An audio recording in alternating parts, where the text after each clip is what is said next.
Hey guys, welcome to another lesson. And today we're looking at forces, right?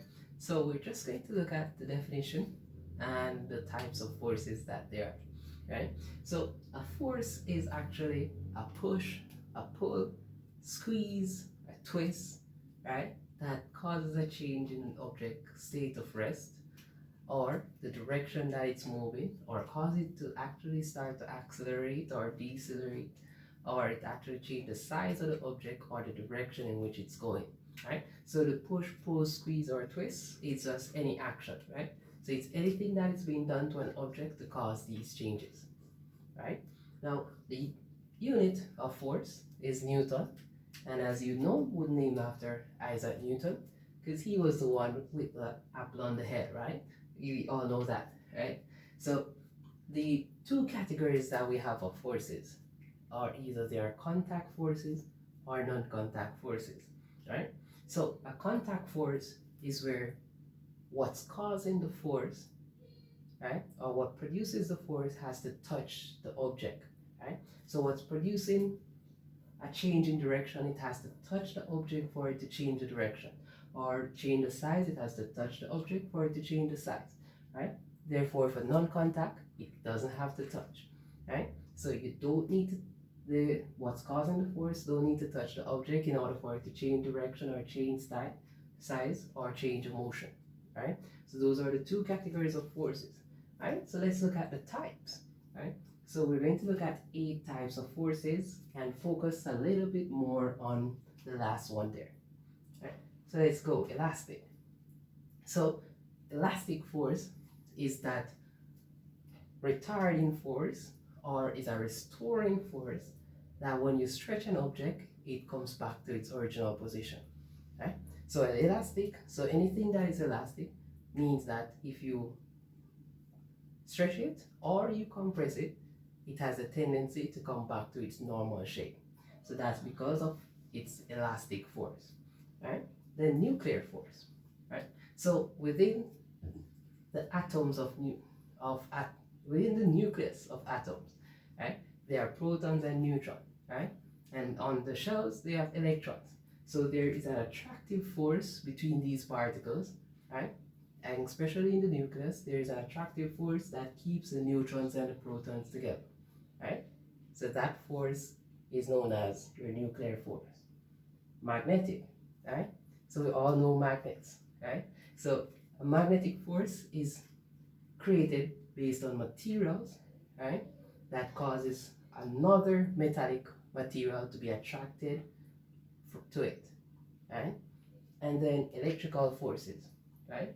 So have you ever wondered why some persons get electrocuted and you see them get thrown away, right? And that's because somehow of your electric force, right? So the charges that carry electricity actually has a force, a field around it that produces a force, right? That force is what gives that kick when you're electrocuted, right? And then air resistance. So any object, my hand moving in air, right? The air particles actually rubbing against my hand to restrict my motion, right? So if my hand is going up, the air particles are pushing down a force on my hand like this, right? If my hand is going down, the air particles are pushing an upward force on my hand to cause it to stop, right? So because these forces are weak, it will not cause my hand to actually stop moving because my applied force is greater. Friction. So with this, where the air particles rub against my hand to produce an opposite force, friction is that force, right? So it's that type of force that's an opposing force. So friction is that opposing force. So it's normally because of rubbing, right? So if you rub objects together, right? So you notice if you rub your hands together, it gets hot, right? Because of friction. So friction always produces heat, right? So because when you rub your hand forward, there's an opposite force that's pulling it back. That upward opposite force is known as friction. So going forward, you have a pull in the opposite direction, frictional force.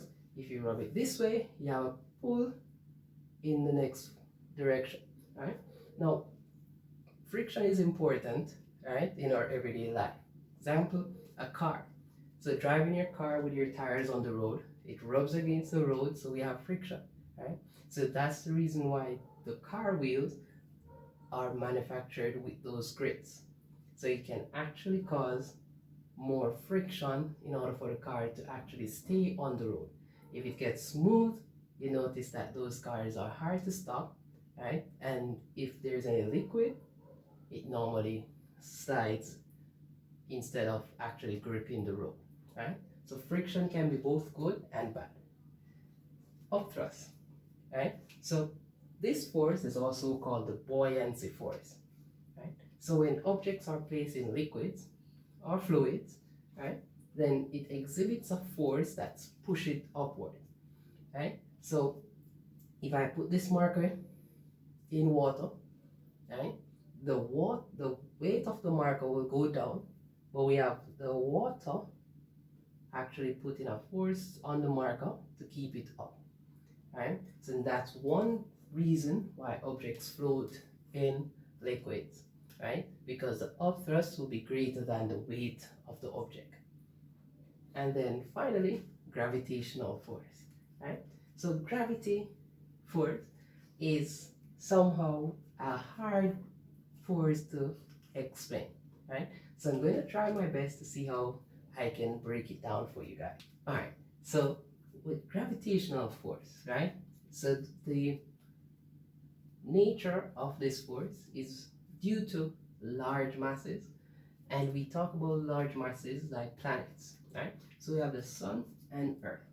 So because these two masses are big, and by big their mass is extremely millions, billions mass, right? So because they have great masses, between these two masses there is an attractive force that keeps them, that trying to pull them together, right? So we have an attractive force between earth and the sun, and that attractive force is what we call gravity, right? So that's if you notice the arrows, they point to the center of each of them, right? So we have an attractive force from earth, right, that's being pulling the sun to it, but we have the sun pulling to the earth, right? So that's a double stitch, so the arrows point to where the forces are pointing towards.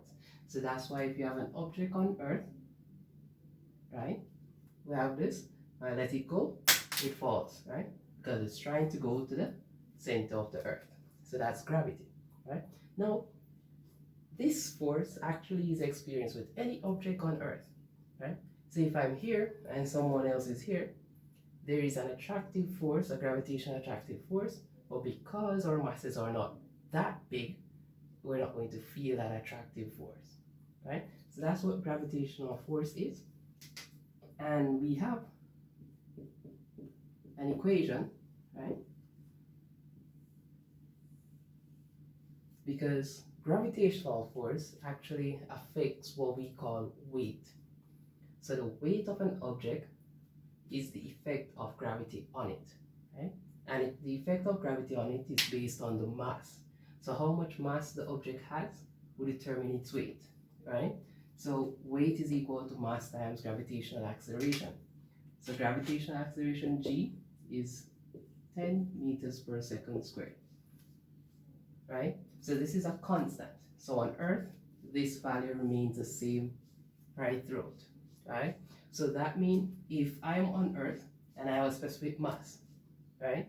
If I'm supposed to go to the moon,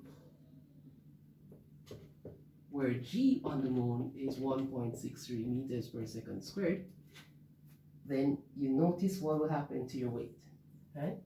Because your mass remains the same because it's the same person, right? So I didn't eat anything more or less, right? So I'm the same person moving from Earth to moon, so G changes to be a lesser number, so therefore your weight is going to actually get less. So because your weight is less on the moon, that's why they actually seem to be floating, right? So the more weight you have, the more you're cemented to the ground. The less weight you have, because G can change when you go to the moon, then that means you're actually getting less gravitational force acting on you, so you have a tendency of floating, right? So that's it, guys, for types of force. I hope you understand something, and see you next time.